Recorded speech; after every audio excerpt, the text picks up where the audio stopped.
And I am joined with my first guest at this time. He has wrestled for UWF in Georgetown. He's got a match coming up tomorrow night, WCCW at Lawrenceburg. Um, he also has wrestled for PTW as well. I am joined with Fozo Fury and everyone else.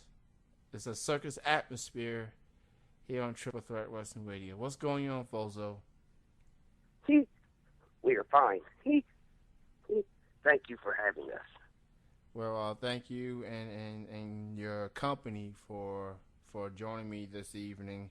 We got a lot to get into, including your match tomorrow night. And you know what? Let's start off with that. You got I believe, it's a dark color match. Talk a little bit about that. Talk about your opponent and what do you have store for him tomorrow night at WCCW? We run by one simple rule. Those who make the children cry, Fozo Fury makes you die. And the Butcher lives to terrorize the children of WCCW. So we have came in, thanks to Scott Diamond, to put an end to him once and for all. We showed everyone he has a weakness. He's scared of the taser. So tomorrow night, we're going to hang the Butcher out to dry over the top rope and watch him take his last breath.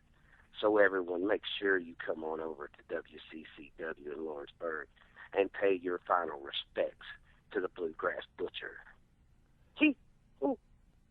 That is the dog collar match. I mean, it's going to be crazy. It's going to be intense. Mr. Fury, sir, you've been in type of matches throughout your career. How would you rank this type of match compared to the other hardcore or stipulation type matches that you've been a part of? It's going to be a monstrous battle. I guarantee you that. I don't know if you were there and got to see the Funhouse match between me and J.R. Rock, but I can guarantee you this much. Tomorrow night, I will lay him to rest. Tomorrow night, you will see extreme. Tomorrow night, I will push him to his limits. So tell me, Mr. Fury, sir, other than the match you have planned for tomorrow night, you are a regular of UWF in Georgetown, Kentucky. And the last time I saw you was a few weeks ago. You was part of the Commonwealth title tournament. You had a match against Triple R. And let me just say, Mr. Fury, sir, that had to be one of my favorite UWF matches of the year. It was a remarkable contest. And how did it feel to have the match with Triple R? And how do you feel about the state of UWF as of right now, sir? Well, we thank you for the compliment on the match. Triple R is definitely a great talent to this state. He has came a long way in a short period of time, that's for sure. The UWF is coming to a whole new level. There's new people showing up, old names that hasn't been there for a while. They have Tracy Smothers coming on June 9th. Donnie Green is there on a regular again. Legendary Larry D is their heavyweight champ. I have to say that the UWF is making giant strides in raising the bar of wrestling in Georgetown, Kentucky. And you see it every week. The crowd numbers keep drawing up higher and higher. But one thing they all need to realize is the clown is sitting back in the corner watching it all unfold. And when it's time, we will come and claim Larry D's championship belt when it's time. That's what I like to hear. That's what I like to hear. I mean, you give all the praise to you fellow compadres and all, but obviously to be the best, you got to go for that championship. You got to go for what Larry D has. And I would say Larry D has elevated this company, UWF, especially since he's been there. And he's a champion for a reason. But how would you feel the match would turn out if you ever had a chance to compete against Larry D? Me and Larry D have locked it up several times. We've done a taser on a pole match in WCCW. He did not fare too well there. But give him credit where credit is due. He has also put it into us a few times too. But what they cannot gather inside of their mind, we cannot be stopped. We will keep coming back. They might beat us, but they cannot kill us. We are eternal. We are powered by fury. We are motivated by the laughter of the children. All we worry about is taking anyone, and I mean anyone, that make the children cry, upset, love to watch them crawl in fear. We are going to be there to take them out, no matter what. If it is our own career we put on the line, we will do it. It does not matter to us. Our circus goes from town to town, looking to make the children smile at all cost.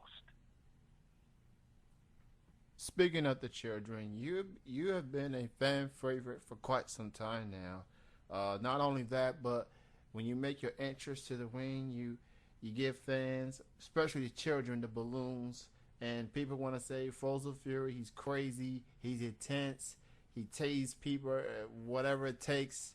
I mean, but how do you feel? You know, what's that feeling inside when you see the children smile, when you give them the balloons, and they are just happy that you make your presence into the ring and compete? Well, the way we look at it, no one cared who we were till we put on the mask. But once we put on that mask and the children started smiling, it warms our heart. Oh yes, there is dark in our heart too, believe that.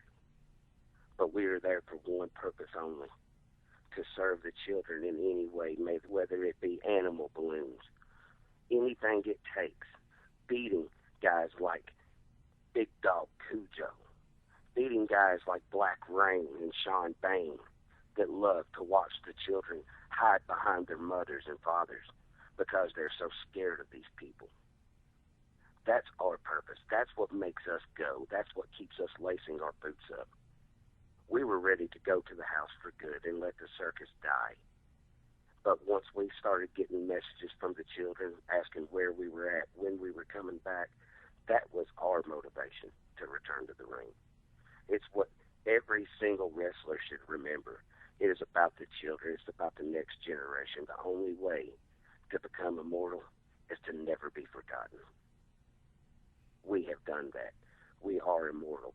These children will grow to be adults, and they will say, "Do you remember Fozo Fury?"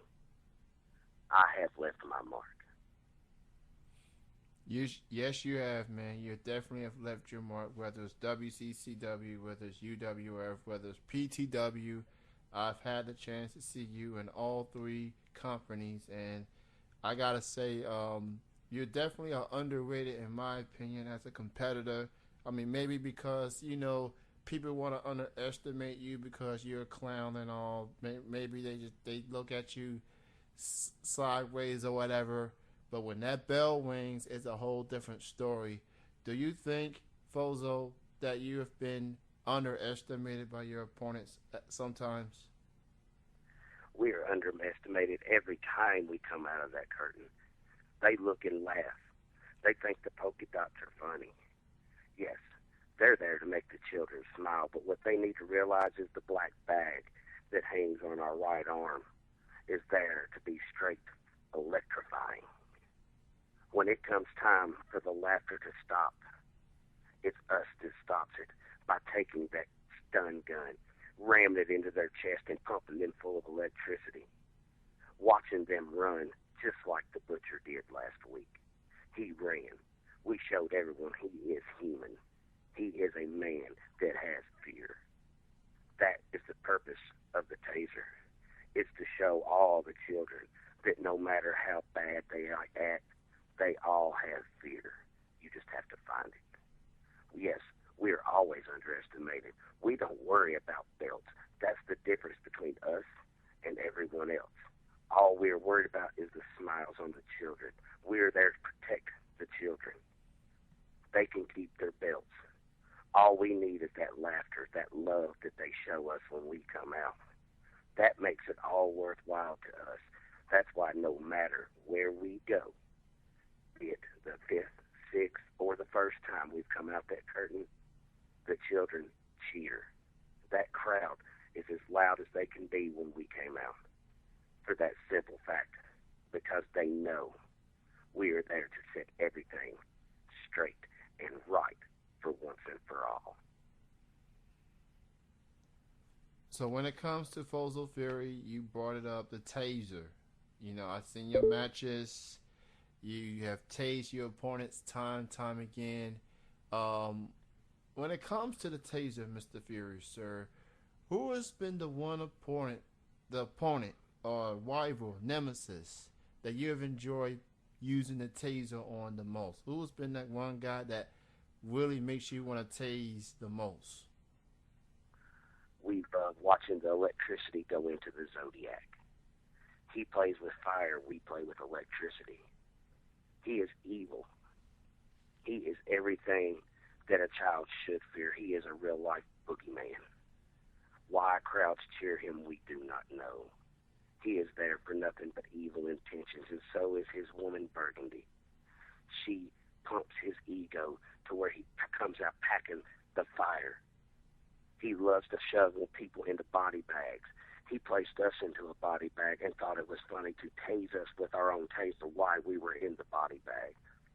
So when we got him about 6 weeks ago in Georgetown, we burned a taser out to lighten him up. I brought one just for him that night, 3 times the size of what we usually carry. And I emptied every single bit of that battery into his body. Every time we can get our hands on the Zodiac, it makes us happy to hear him scream. That's painful, and thank the good Lord, I've never been hit by a taser, and I have no intention of that happening to me. So, you know, you got my support for it, and just keep that taser away from me if you see me, all right? Well, maybe you should try it. It's very refreshing. Sometimes we tase ourselves just to wake up in the morning. Interesting. That could be your alarm right there. My last question is: with all you have done, with all you have accomplished in your career, with the matches, with the tasering, with the mind games and so forth, and the balloons, the give children a lot of smiles and faces. How does Fozo Fury likes to be remembered when his career is all said and done? That is an awesome question, something we have not even really thought about. We would just like to be remembered from those smiles of those children, that we were there to entertain. We were the person, people that would never turn our back on our fans. We talk to our fans every day. If they send us a message, we answer. That's why we're here. That's why everyone that laces up a set of wrestling boots should be the same way. They make us. They can forget us. And when you are forgotten in this business, you never existed, ever. It's like death. If you can't make them remember you, then you did not do your job. Where were you at in wrestling? That is, if Hulk Hogan died tomorrow, the world would remember him forever. That's what you need to keep in the back of your mind. That goes to everyone that's lacing a pair of boots up on a weekly. It's not for yourself. It's for the people in the crowd. You always make them remember. You always give them more the next week than you did the last. You lay your body on the line. If you don't get back up, that's your problem. But make them remember. We will be remembered by the smiles, and that is good enough for us. Yes, indeed. And Fozo Fury, I want to thank you for joining me here on this Friday night debut of Triple Threat Wrestling Radio. Best of success goes out to you. Go out and knock them dead. And big good luck to you in your match tomorrow. WCCW, check him out. You can also check him out at Georgetown, Kentucky, UWF Sundays. I believe that's and also in Nicholasville, Kentucky, on June 22nd, the USWF will be there. They do have Fozo Fury.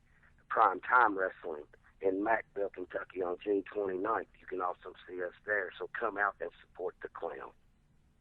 Support the clown and support local indie pro wrestling. Thank you, Fozo, for your time. Best of success goes out to you, man. Thank you very much, sir, for having us. You have a good night. You too. Bye-bye. All right, bye-bye. That was Fozo Fury.